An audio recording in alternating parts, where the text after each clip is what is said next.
Hello everybody. So what are we going to do in the next session?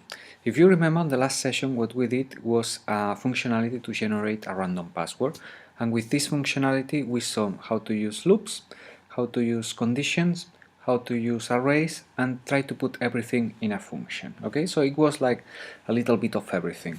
So what we are going to do in this session is that we are going to follow this example. Okay, the first thing, we are going to try to clean a little bit the code to try to make it a little bit easier to read.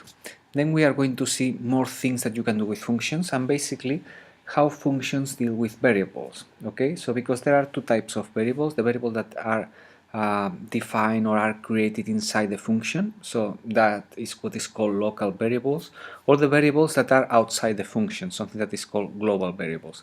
So how do you deal with that? Okay, how are the different solutions or the different results that you can have depending on these types of variables. So we are going to see an example, and after all that, the idea is that we are going to manage files. Okay, I'm going to show you the functionalities that you need to use if you want to manage files. All right, so the idea, and if we've got time, the exercise will be to create another password, but this password is called a friendly password. Okay, so instead of being like random numbers and symbols and letters and things like that, we are going to generate a password with words.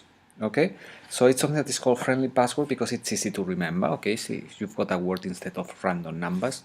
So we are going to do that, and then what we are going to do as well is try to save all the usernames into a file.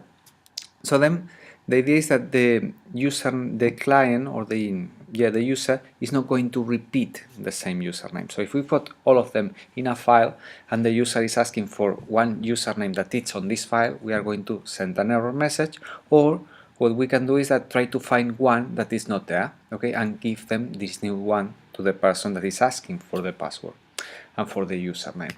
So doing that, what we are going to achieve is that we are not going to have duplicated usernames and passwords.